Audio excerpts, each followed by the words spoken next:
మధ్యకాలంలో చాలా మందిలో చూస్తున్నామండి డయాబెటీస్. ఈ డయాబెటీస్ తగ్గించుకోవడానికి రకరకాల రెమెడీస్ వాడుతా ఉంటారు. చాలా రకాల టాబ్లెట్స్ కూడా వాడుతా ఉంటారు. కానీ కంట్రోల్‌లో ఉండదు. బట్ నేను చెప్తున్న రెమెడీ తీసుకోండి రెగ్యులర్‌గా. షూర్‌గా మీకైతే డయాబెటీస్ కంట్రోల్‌లో ఉంటుంది. ఇది నేను 100% షూర్‌గా చెప్తున్నాను అంటున్నారు. ఇది నేను చెప్పిన మాట కాదండి. General consultant doctor Aditya Ranganath గారు చెప్పిన మాట. సో సార్ ద్వారానే అసలు మనం ఎప్పుడు తీసుకోవాలి ఈ రెమెడీ? ఎలా తీసుకోవాలి? మన ఫుడ్ హ్యాబిట్స్ ఎలా చేంజ్ చేసుకోవాలి? ఈ విషయాలన్నీ సార్ ద్వారానే తెలుసుకుందాం. నమస్తే సార్. నమస్తే సార్. సార్ డయాబెటీస్ కంట్రోల్‌లో ఉండాలంటే ఫుడ్ మన డైట్ చేంజ్ చేసుకోవడమే కాదు. నేను చెప్పిన రెమెడీ రెగ్యులర్‌గా వాడితే డయాబెటీస్ అయితే కంట్రోల్‌లో ఉంటది అని చెప్పేసి అంటున్నారు కదా! సో ఈ రెమెడీలో మనం ఏం యూజ్ చేస్తా ఉన్నాము? అది ఎలా తీసుకోవాలి? ఇప్పటిదాకా ఫుడ్ ఒకటే మనం అంటే మెయిన్‌గా మాట్లాడుకున్నాం. ఫుడ్‌ని మనం రెగ్యులేట్ చేసుకుంటే కరెక్ట్‌గా ఫుడ్ తీసుకోవడం ద్వారా మనం డయాబెటీస్ కంట్రోల్ చేసుకోవచ్చు అని చెప్పాం కదా. ఇప్పుడు అలాగే చాలామంది ఏంటంటే టాబ్లెట్స్ మీద ఉంటారు, ఇన్సులిన్ మీద ఉంటారు. సో యూజువల్‌గా మనం అంటే ఒక సింపుల్‌గా మన ఇంటి దరిదాపుల్లో దొరికే వాటితోనే మనం చేసుకోవాలి అని అంటే ఒక మంచి రెమెడీ ఉంది. అండ్ ఇప్పుడు చెప్పబోయే రెమెడీ మీకు డయాబెటీస్కే కాకుండా యాసిడ్ రిఫ్లక్స్ అంటాం. అంటే గొంతులోకి యాసిడ్ తన్నేసి గొంతు మంటగా ఉండి, కడుపులో మంటగా అనిపించి, ఈ ఏదైతే ఈసోఫాగస్ గ్యాస్ట్రల్ రీజన్ ఉందో అక్కడ మంటగా అనిపించడం, ఎసిడిటీ, గ్యాస్ట్రైటిస్ దీంట్లో చాలామంది ఫేస్ చేస్తుంటారు కదా. అలాంటి వాళ్ళకి కూడా ఇది పూర్తిగా తగ్గించే ఒక రెమెడీ అని చెప్పొచ్చు. సో ఏంటి అని అంటే మనకి ఇంటి చుట్టుపక్కల దొరికే ఈజీగా పెరిగే కలబంద, సో యాలోవెరా. సో కలబందని కొంచెం మనం స్టవ్ మీద లేదా మంట మీద కొంచెం లైట్గా హీట్ చేసి ఆ కలబంద మట్టని దాన్ని కోస్తే లోపల గుజ్జు వస్తుంది, అందరికీ తెలిసింది కదా. So యాలోవెరా gel.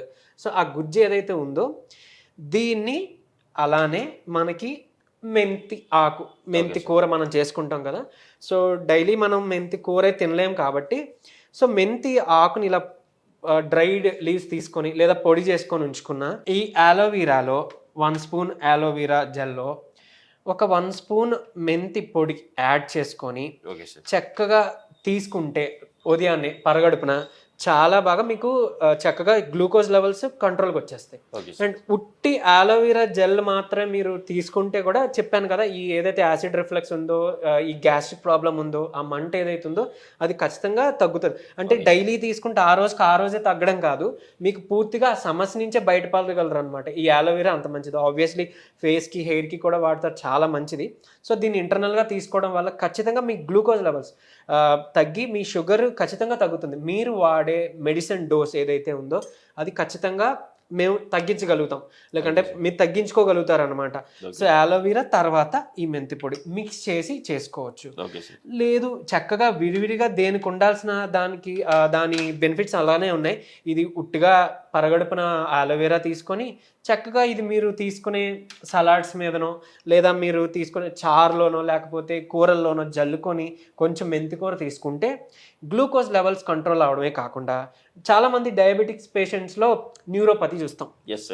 So nerves damage, అరికాల మంటలు వస్తూ ఉంటాయి. ఎగ్జాక్ట్లీ, అరికాల మంటలు అంటారు, తిమ్మిర్లు ఉంటాయి, అరిచేతులు తిమ్మిర్లు, తర్వాత కొంతమందికి చీమలు పాకినట్టు అనిపించడం, ఇలాంటి ఇబ్బంది ఫేస్ చేసి ఈవెన్ స్లీప్ కూడా సరిగ్గా పట్టకుండా ఉంటారు. సో అలాంటి వాళ్ళకి మెంతి కూర చాలా ఇన్స్టెంట్, చాలా మంచి బలం ఇస్తుంది, నరాలకి చాలా మంచిది యూజువల్గా. సో ఈ మెంతి కూర అలాగే మునగాకు కూడా మనం తీసుకోవచ్చు, కావాలంటే మునగాకు మెంతి కూర కూడా కలిపి తీసుకోవచ్చు లేదా విడివిడిగా తీసుకోవచ్చు. సో ఇవి చేసుకుంటే ఒకటి నర్వ్స్ బలపడతాయి, తర్వాత గ్లూకోజ్ లెవెల్స్ కంట్రోల్కి వస్తాయి, తర్వాత మీకు హెయిర్ గ్రోత్కి హెల్ప్ అవుతుంది. మెంతులు లేదంటే మెంతి కూర మనకి బాగా హెల్ప్ అవుతాయి. అలర్జిక్ ఉన్న వాళ్ళు మాత్రం మెంతి కూర తీసుకోవద్దు, అండ్ హైపోథైరాయిడ్ ఉన్న వాళ్ళు మాత్రం మెంతి కూర, గోంగూర, మునగాకు వాళ్ళు తీసుకోకూడదు. మిగిలిన వాళ్ళందరూ కూడా ఇది కలిపైనా తీసుకోండి, లేదంటే చక్కగా మనకి దొరికే ఈ ఆలోవెరా జెల్ అయినా ఒకటి తీసుకున్నా కూడా చాలా బెనిఫిట్స్ సార్ ఇది. Okay sir. సరే అసలు డయాబెటీస్ ఎందుకు వస్తుంది సార్? కారణం ఏంటి? డయాబెటీస్ సేమ్ మన మెటబాలిక్ డిజార్డర్ సార్. ఇది మెటబాలిక్ డిజార్డర్ ఎందుకని అంటామంటే బాడీలో ఈ మెటబాలిజం సరిగ్గా జరగక లేదంటే ఇన్సులిన్ రెసిస్టెన్స్ రావడం ద్వారా, అంటే ఎక్కువ సార్లు తినే ప్యాటర్న్లో ఉండే వాళ్ళకి ఇన్సులిన్ రెసిస్టెన్స్ పెరిగిపోతుంది. ఎందుకంటే తిన్న ప్రతిసారి మనకి ఇన్సులిన్ అనేది బాడీలో ప్రొడక్షన్ స్పైక్ అవ్వాలి.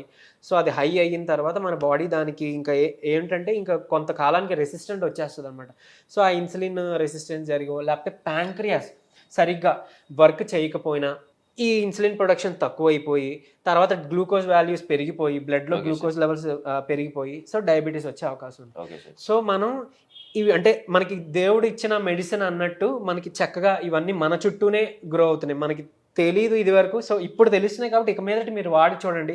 ఇది వాడిన వాళ్ళు అంటే 1 మంత్లో వాడిన వాళ్ళలోనే చాలా మందికి డయాబెటీస్ కంట్రోల్కి వచ్చింది. 15 డేస్లోనే ఈ యాసిడ్ రిఫ్లెక్స్ GERD అని అంటాం. సో అది కంట్రోల్కి వచ్చిన వాళ్ళు చాలా మంది ఉన్నారు. సో ఇది వాళ్ళకి పనిచేసింది, ఇది ఖచ్చితంగా మీకు కూడా పనిచేస్తుంది అనమాట. సార్ ఇంకోటి నాకు చిన్న డౌట్ సార్, మెటబాలిక్ డిజార్డర్ అసలు చాలా మందికి అంటే ఇంగ్లీష్ పదాలు కొంతమంది తెలియకపోవచ్చు. అసలు మెటబాలిక్ డిజార్డర్ అంటే ఏంటి మన ప్రేక్షకుల కోసం?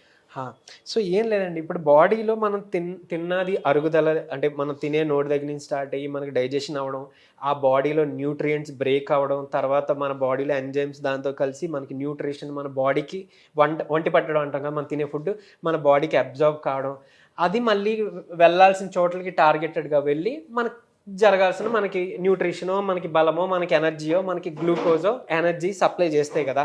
సో ఇవన్నీ మన బాడీలో జరిగే ఈ పనితీరు ఇదంతానే మనం మెటబాలిజం అని అంటాం. సో ఈ మెటబాలిజం డిజార్డర్, మెటబాలిజం సరిగ్గా బ్యాలెన్స్ అంటే ఇంబ్యాలెన్స్ అయిపోయి బ్యాలెన్స్ తప్పిపోతే వచ్చేవే ఇవన్నమాట. సో చెప్తున్నాను కదా, అంటే కరెక్ట్గా తినాల్సిన ప్యాటర్న్లో 3 పూటలో 2 పూటలో తినకుండా మధ్యలో స్నాక్ అనో టీ అనో ఇంకేదో తీసుకోవడం ద్వారా అది అన్ఈవెన్ కదా మనకి. మన అంటే తరతరాలుగా మనకి అలాంటి ఒక అలవాటు లేదు, కొత్తగా మనం తీసుకొచ్చాం అనమాట ఈ జంక్ ఫుడ్ ఇవన్నీ. ఇవన్నీ వల్ల అలాగే అన్ఈవెన్ కాంబినేషన్స్ కూడా, ఈ మిల్క్ సాల్ట్ కలిపి అంటే ఫుడ్లో కలిపి రెడీ చేయడం, రిఫైన్డ్ ఫ్లోర్ వాడడం, రిఫైన్డ్ షుగర్ వాడడం, సో రిఫైన్డ్ ఆయిల్ వాడడం, సో ఇలాంటివి అన్ఈవెన్ ఫుడ్ కాంబినేషన్స్ వాడడం ద్వారా మన బాడీలో సిస్టమ్ అనేది ఇంబ్యాలెన్స్ అవుతుంది. సో దానివల్ల వచ్చింది ఇది. అదే సార్, ఆల్రెడీ మార్కెట్లో అన్ని ఇప్పుడు ప్రతి ఒక్కరు వాడుతుంది కదా సార్, రిఫైన్డ్. సో పూర్తిగా అందరూ తగ్గించుకోవాలి రిఫైన్డ్ వాడడం. సో గానుగ నూనెలో మాత్రం వాడితే మంచిది అంటారు. డెఫినెట్గా గానుగ నూనె ఎందుకంటే మనకి ఫ్రెష్గా అప్పటికప్పుడు చేసిస్తారు. సో అది చాలా శ్రేష్టమైంది అనమాట. తర్వాత ఈ రిఫైన్డ్ అనేవి అదే చెప్తున్నా ఈజీగా అవైలబుల్ ఉంది కాబట్టి మనం తెచ్చేసుకున్నాం. కానీ ఒకటి మిస్ అవుతున్నారు, మనకి వెయిట్ లాస్ అవ్వాలన్నా అంటే మెటబాలిక్ సిండ్రోమ్లో ఒబెసిటీ ఉంటుంది, డయాబెటీస్ ఉంటుంది, తర్వాత హైపర్ టెన్షన్ బీపీ ఉంటుంది, PCOS ఇవన్నీ ఉంటాయి. సో మనం ఏదైతే ఫైబర్ అని మాట్లాడుకున్నామో వెయిట్ లాస్కైనా లేదా షుగర్ కంట్రోల్కైనా, సో ఈ మనం మిల్లులో మరపట్టించిన గోధుమలు అనుకోండి, మనం మిల్లులో ఆడించుకుంటే ఆ గోధుమ అవ్వచ్చు, లేకపోతే మైదా అవ్వచ్చు, లేకపోతే మనం కొంత అంటే మిల్లెట్స్ అన్నీ కలిపి జొన్నలు రాగులు అలా కలిపైనా మనం చేయించుకున్న మల్టీగ్రెయిన్ అదే అయిపోతుంది. దాంట్లో పొట్టుతో పాటు మనకి ఇస్తారు ఆ మిల్లులో. సో అదే హై ఫైబర్. మన రిఫైన్డ్లో మీకు తెలిసిందే చాలా స్మూత్గా ఉంటుంది, ఫైబర్ పోయింది. సో ఓన్లీ క్యాలరీస్ తీసుకుంటున్నాం, షుగర్ లెవెల్స్ గ్లూకోజ్ లెవెల్స్ పెరుగుతున్నాయి, ఒబెసిటీ పెరుగుతుంది. సో అదే దాని వెనకాల ఉన్న రీజన్ మెయిన్గా. సో మనం కొంచెం అంటే కాన్సన్ట్రేట్ చేసి ఓపిక్గా మనం చేయించుకుంటే, వన్ టైం ఇన్వెస్ట్మెంట్ కదా చేయించుకుంటే, అది అట్లీస్ట్ ఒక 2-3 మంత్స్కో మనం 1 మంత్కో స్టాక్ తెచ్చేసుకోగలుగుతాం కదా. సో అలా చేసుకోవడం బెటర్. కానీ సార్ నిజంగా ఇప్పుడు రిఫైన్డ్ అని మనం అనుకుంటున్నాం కదా, రిఫైన్డ్లో 1 కిలో మనం యాక్చువల్ సన్ఫ్లవర్ తీసుకుంటే 1 కిలో వచ్చేసి 600 నుంచి 800 ఉంది. సో అది మనం గానుగ పట్టించుకుంటే నియర్లీ మనకు వచ్చేది 300 ml అంతే, అంతకంటే ఎక్కువ కూడా రాదు. సో ఇప్పుడేమో మనకేమో ఆయిల్స్, రిఫైన్డ్ ఆయిల్స్ లీటర్ వచ్చేసి 100 రూపీస్ 120కే వచ్చేస్తుంది. సో మనం తక్కువ రేట్ కాబట్టి మన ఆరోగ్యాన్ని మనమే పాడు చేసుకుంటాం, మన మెటబాలిజాన్ని మనమే చేసుకుంటాం. నిజమే. అంటే ఓవరాల్గా మనం ఎక్స్పోనెన్షియల్గా చూసినప్పుడు కమర్షియల్గా ఏంటనంటే ఇవి తక్కువ రేటు అవి ఎక్కువ రేటు, ఓకే. మరి ఈ మధ్యలో మనం చుట్టూ తిరుగుతున్న డాక్టర్ల ఫీజు, తర్వాత మెడిసిన్ ఎంత అవుతుంది? మీకు కొంతమందికి గ్యాస్ట్రిక్ మాత్రం ఒకటి, డయాబెటీస్ మాత్రం, బీపీ మాత్రం ఇలా వేసుకుంటే 1500 2000 అవుతుంది. అంత కాస్ట్ మెడిసిన్ వాడుతున్న వాళ్ళు ఉన్నారు. ఇది కూడా కలిపితే మీరు చూసుకోండి, అప్పుడు ఏది మనకి చీప్గా దొరుకుతుందని మీకే అర్థమైపోతుంది. కరెక్ట్ సార్, చాలా బాగా ఎక్స్ప్లెయిన్ చేశారు, మన ప్రేక్షకులకు అర్థమయ్యేటట్టు కూడా. ఇంకో సార్ మన ఫుడ్ చేంజెస్ ఏం చేసుకోవాలి? ఫుడ్ చేంజెస్ ఏంటి అని అంటే మెయిన్గా ఫైబర్ కంటెంట్ ఉండాలి, లో కార్బ్ డైట్ ఉండాలి. నో కార్బ్ కాదు, లో కార్బ్ డైట్ ఉండాలి. సో లో కార్బ్ అంటే మనకి ఫ్రూట్స్, వెజిటేబుల్ సలాడ్స్. ఫ్రూట్ అంటే రోజుకి ఏదో ఒక రకం పెడతాం, ఎప్పుడు ఫ్రూట్స్ని సలాడ్స్ కింద మిక్స్ చేయకూడదు, అది మంచిది కాదు. అలానే ఫ్రూట్స్లో కానీ సలాడ్స్లో కానీ పాలని మిక్స్ చెయ్యకూడదు, పెరుగు మిక్స్ చేసుకోవచ్చు. పాలని విత్ ఫ్రూట్స్ తీసుకోకూడదు. ఓన్లీ పాలతో కంపాటబుల్గా బాగా పనిచేసే ఫ్రూట్ ఏదైనా ఉందనంటే మ్యాంగో ఒకటే. సో అది ఓకే, అంతవరకు పర్వాలేదు. కానీ మిగిలిన ఫ్రూట్స్లో మిల్క్ యాడ్ చేయొద్దు. ఇలాంటివి ఫుడ్తో పాటు అంటే ఏదో స్నాక్ టైంలో మనకు ఆకలేస్తే ఒక బొప్పాయి తినడమో లేకపోతే ఇంకోటి ఏదో ఫ్రూట్ తినడమో కాకుండా టిఫిన్తో పాటుగా లేదు అని అంటే మనకి లంచ్తో పాటుగా ఈ ఫ్రూట్ సలాడ్స్, తర్వాత అదే fruit plus mixed vegetable salads తీసుకుంటూ, బీన్స్ పిక్కలు ఏమైనా రాత్రంతా నానబెట్టేసి ఒక కొమ్ము శనగలో లేకపోతే వేరుశనగ పల్లీలో పొద్దున్న బ్రేక్ఫాస్ట్తో పాటు తినడం ఇలాంటివి చేస్తూ ఉంటే ఖచ్చితంగా షుగర్ వాల్యూస్ కంట్రోల్కి వస్తాయి.